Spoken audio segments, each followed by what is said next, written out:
Hey everyone, welcome to Naturally Vincy. Don't forget to like the video, like Naturally Vincy of course, and subscribe to our channel. And we're going to get into the video right now.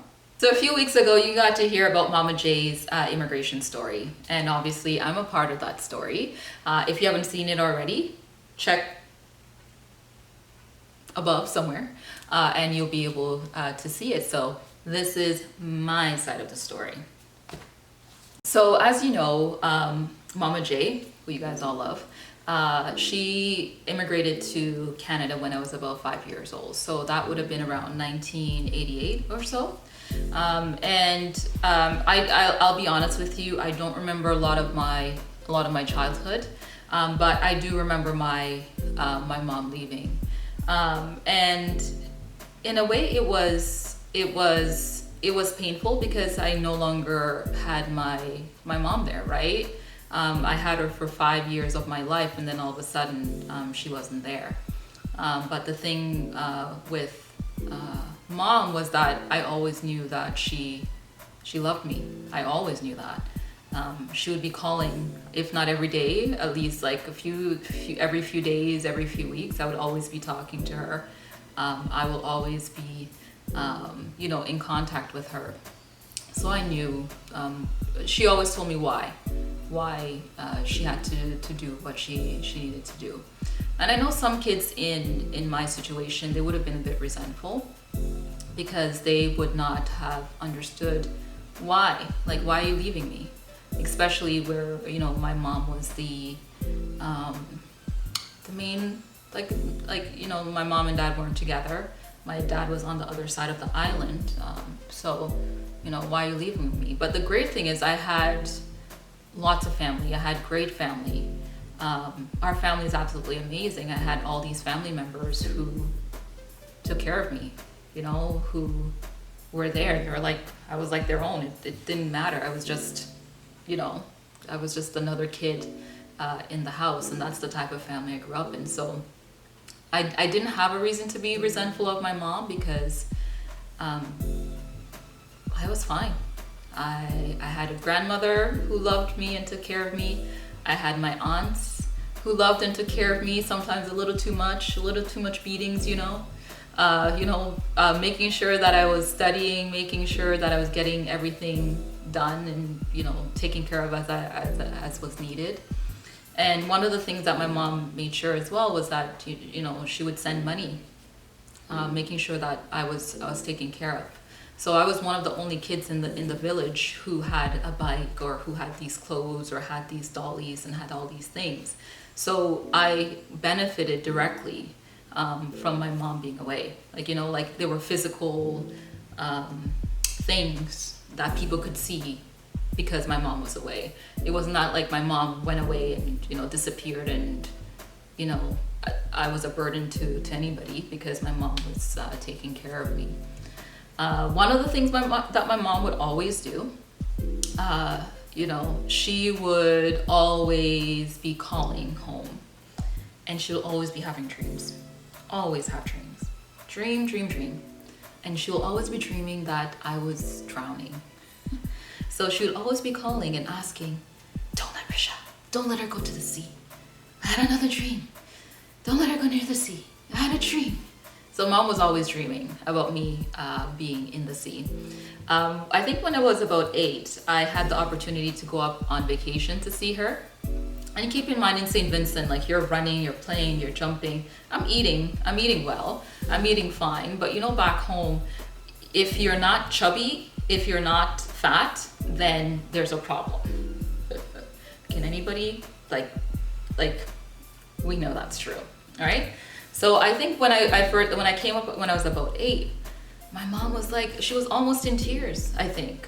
I can't remember, but I think she was almost in tears because she's like, my daughter, she's at home and I can't take care of her. And look how skinny and mager she is. She's not eating. All this time I was fine. I was just like an active kid, lean, playing, you're playing sports, you're running, you're jumping, you're helping granny, like when they're at the mountains, you know, I got my first job working in like the banana fields, carrying bananas and all that. So like you're active, which is good, but you know, like the mentality back home, like your kids have to be chubby. So when I came up here, mom, like she wanted to feed me. Like she bought me Periactin. I don't know if you guys, you know what that is. She bought me Periactin, and which opens up your appetite. And then sometimes I'll be there, I'll be like, okay, I'm done, I don't want to eat anymore. Eat, eat, eat, eat. This is why I don't eat tomatoes anymore, because of mom. This, like, well, I wasn't really eating them in the first place. I was actually a very picky eater, but because of mom, even to this day, the taste of tomatoes, like I'm like, bleh, bleh, bleh. Because at one point when mom was forcing food down my throat, it was a tomato, I think, or something tomato related, and I threw up. Yeah. So to this day, tomatoes and I are not friends, and that's due to Mama Jane. Yeah. So yeah, I came up here when I was about 8. I got to see what Canada was like. I have pictures in the album from when I was here. Like mom would have me like doing all these weird things, man. Like she would take so much pictures. Mom was all about the pictures. And do you guys see how Mama J now puts her leg up on everything? I have so many pictures and my leg is up, like on stuff, like everything. Every picture I have, like when I came up here when I was 8, I wish I could lift my leg higher. My leg is up on stuff. You know, like I'm in bathing suit. My leg, like I was on like a banister, you know, like what is it called? Not even a banister, but like what is the upstairs called? Balcony? A balcony, yes, thank you. I was on the balcony, and my mom is like, okay, so put one foot here. So like think about the V of the balcony. So put one foot here and put one foot there. So I have a picture where I'm just like, and I am like smiling, and I'm thinking I'm going to die. I'm going to drop off this balcony and I'm going to die, so my mom can get a picture with me with both my legs up on this balcony. I don't know what's up with mom and having legs up on stuff. I don't get it. Then, you know, there's me climbing. I call it my clown suit. Mom doesn't like it. She's like, do you know how much money I spent for that? Do you know how much money I spent? I look like a clown, okay? It's a clown suit. You know, because it's all flowery. And then I guess it was back in the 90s when you had those like big legs. You know, like the MC Hammer. Doo, doo, doo, doo, doo. Yeah, so it was like all those big legs. So you look like a clown. Yeah, so I have pictures and I'm climbing on top of stuff and I'm doing, yeah. So that was when I came up. I remember meeting Alicia. She was like a little baby at that time. And I remember loving ketchup chips. That was one of the things I remember when I first came to Canada. It's like, wow, these ketchup chips, these are like absolutely amazing. Like, why is this not even like a thing other places? So love the ketchup chips. And there was this like detective guy, Tracy, I forgot what it is, but I would always remember like the bag, like the bag always had this Tracy something on it, like this detective person on it.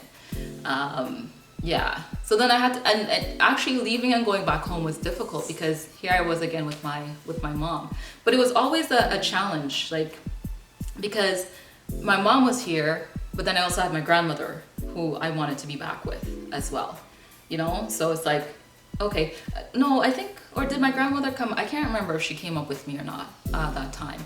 I think maybe she came up with me, so it was fine because we were both going down together. But I was of course missing my mom again. But it wasn't too bad because, as I said, she was always talking, she was always calling, and I always knew that, you know, like she was going to, like she loved me. I always knew that, and I know sometimes like kids get resentful. They can get really, really resentful when their parents go away and they think, oh, well, you know, my parents don't love me and this. But I don't know, I've always been very practical, and I was always that kid that I knew, like I don't always need someone to, like for me, almost like action speaks louder than words. And I know if my mom would be with me, she would be with me. So obviously if she's not with me, there's a reason why she's not with me, and it's to make my life better. And I could see that my life was a lot better compared to maybe some of my my classmates or some of the other people in the village, etc. You can see it. I was the only one who had a big doll, like a doll that was almost taller than me. Mom would send me these things. Keep in mind, I hate playing with dolls.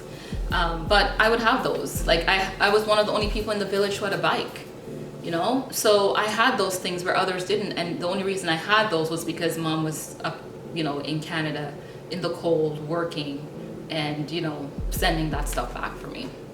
So I'll be honest with you guys. I always thought we were rich.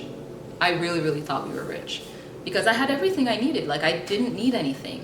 I had my family who loved me. I had friends in the village.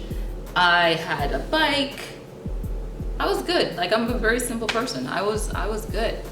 And then Mom came back, and Mom stayed for maybe about a year. And I didn't know why she came back. All I knew was that my mom was back.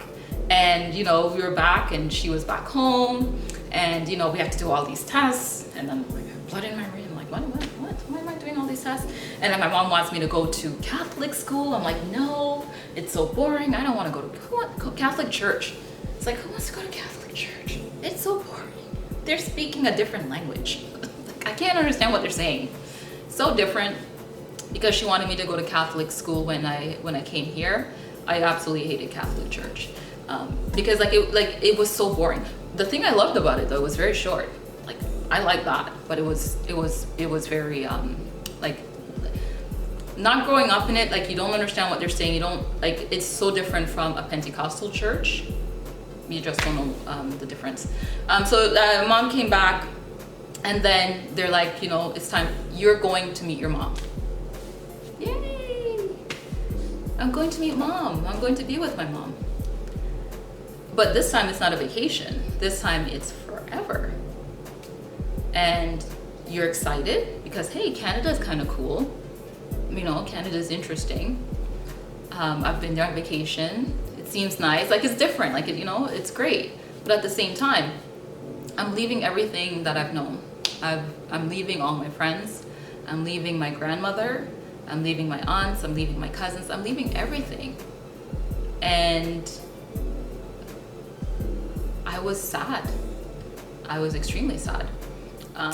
So I know we're keeping you hanging. We didn't get to finish the video, but make sure you like, subscribe, so that you'll get notification on when the part 2 is coming out.